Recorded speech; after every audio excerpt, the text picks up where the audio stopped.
আমার বন্ধুগণ, আমার ভাইয়েরা, আমার এই শরীক স্থাপন কয়েকদিন আগের ঘটনা, বেশ কয়েকদিন আগের ঘটনাই হবে। সেই ঘটনাটা হচ্ছে ইসলামী দলের লোকেরা অর্থাৎ জামায়াতে আমির, বাংলাদেশ জামায়াতে আমির পূজা মণ্ডপের মধ্যে গিয়ে নাকি গীতা পাঠ করেছে। শুনেছেন? শোনেন নাই? মানুষের মুখে মুখে এই কথাটা রপ্রাস ছড়ায় গেছে, সর্বগোটা বাংলাদেশের মধ্যে গোটা বিশ্বের মধ্যে চলে গেছে। বাংলাদেশের জামায়াতে ইসলামের আমির নাকি পূজা মণ্ডপের মধ্যে গিয়া গীতা পাঠ করেছেন। আউযুবিল্লাহ। আস্তে কোন, আমার কথার আওয়াজ দিতে হবে কিন্তু। অথচ এই দিকে লক্ষ্য করে যায়, গীতা পাঠ তো দূরের কথা, গীতা শব্দটা উনি ওখানে যা প্রয়োগ করেন নাই। আমার ভাইয়েরা, একটা হাদিস বর্ণনা করি আপনাদের মাঝে। এই বাংলার জমিনে যদি কোনো ব্যক্তি দায়িত্বশীল হয়ে যান, মুসলিম কান্ট্রির মুসলিম রাষ্ট্র, ধরেন এই সমাজের মধ্যে যিনি সভাপতি আছেন, এই সমাজের মধ্যে কিন্তু আপনাদের এলাকার মধ্যে হিন্দু আছে না নাই?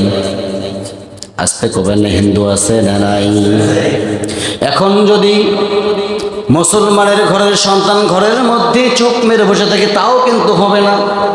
যিনি দায়িত্বশীল তার কিন্তু দায়িত্ব আছে না নাই? আসতে কবেন না।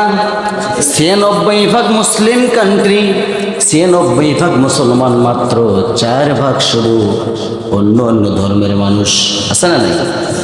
যদি আমরা একবার হুঙ্কার মারবো, ওরা কি টিকতে পারবে এই জমিনের মধ্যে? বলেন তো দেখি, টিকতে পারবে না। আমার বন্ধুগণ, সেই দৃষ্টিকোণ থেকে আমি দুই একটা কথা যেখানে না বললেই নয় আমি বলতে চাচ্ছি।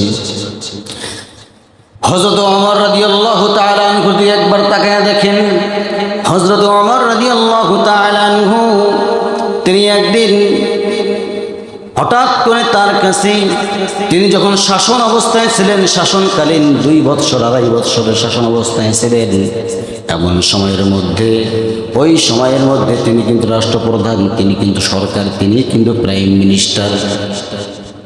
কে? নামটা কি? বলেন বলেন। হযরত ওমর ইবনুল খাত্তাব রাদিয়াল্লাহু তাআলা আনহু। ওমর রাদিয়াল্লাহু তাআলা আনহু যখন শাসন করতেছিলেন, অর্ধ পৃথিবীর শাসন করত ওমর, যেন তেন মানুষ নয়, গোটা পৃথিবীর অর্ধেকটা শাসন করছিল, গোটা পৃথিবীর অর্ধেকটা শাসন করেছিলেন। এই শাসন করা অবস্থায় এক ইহুদি তিনি বিচার দিলেন, ও ভাই ওমর, আপনি দেশের রাজা, আপনি অর্ধা পৃথিবীর শাসনকর্তা, আপনার দায়িত্ব হলো, যেহেতু আপনি মুসলমানদের নেতা, যেহেতু আমাদের এখানে শক্তি কম, আমরা কিছুই বলতে পারবো না, বিচার শুধুমাত্র কেবলমাত্র আপনাকেই দিতে চাচ্ছি। হযরত ওমর রাদিয়াল্লাহু তাআলা আনহু বললেন, কি বিচার? ওমর বললেন, কি বিচার? বিচারটা আমার সামনে ডিসপ্লে করুন। ওই ইহুদি বললেন, ভাই ওমর, আমাদের পূজা মণ্ডপ হয় না, কি হয় না সেটা আপনারা তো দেখতেও যান না হয়তো বা। ওমর বললেন, না না না, আমি খোঁজ খবর রাখি, যেহেতু আমি রাষ্ট্রের প্রধান, যেহেতু আমি সরকার, যেহেতু আমি এই দেশের প্রাইম মিনিস্টার, শুধু এই দেশের নয় গোটা বিশ্বে জুড়ে আমি একজন দায়িত্বশীল।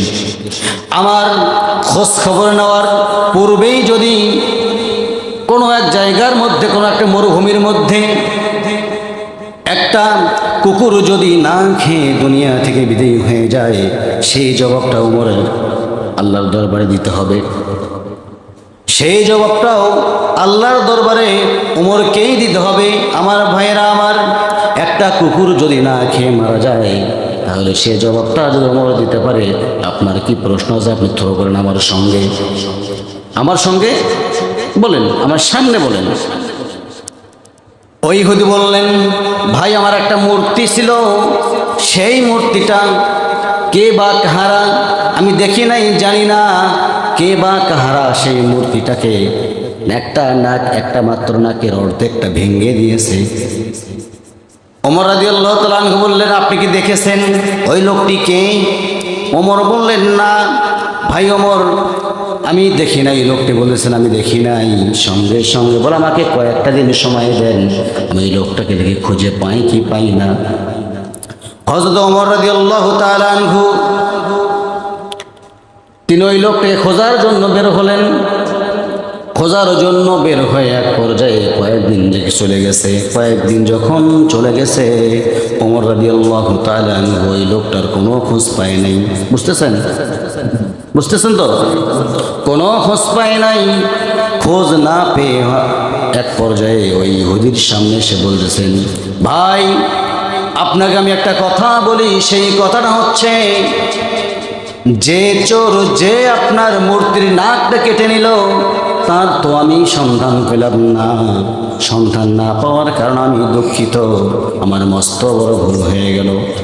অতএব যেহেতু আমি ওই লোকের সন্ধান আমি পেলাম না, অতএব আপনি একটা কাজ করেন না, আপনার মূর্তির নাকের কোন জায়গাটা ভেঙে দিয়েছে বলেন আমাকে। যে জায়গাটা ভেঙে দিয়েছে আমি আমার নাকটা আপনার সামনে পদার্পণ করে দিয়ে দিলাম। আপনার মন চায় যতটুকু পরিমাণ আমার নাকটা কেটে নিয়ে নেন। সুবহানাল্লাহ। ভাই সুবহানাল্লাহ কত ভুল করেন? সুবহানাল্লাহ বলা লাগবে কি লাগবে না কথাটার মধ্যে বলেন? সুবহানাল্লাহর দাম কত বুঝতাম। সুবহানাল্লাহ, আলহামদুলিল্লাহ, লা ইলাহা ইল্লাল্লাহ, আল্লাহু আকবার। আমার ভাইরা, আমার বন্ধুগণ, আমার যদি ওমর রাদিয়াল্লাহু তাআলা আনহু এই সমস্ত কাজগুলো করতে পারেন, এই সমস্ত দায়িত্ব নিতে পারেন, আমাদের নেওয়ার দায়িত্ব আছে না নাই?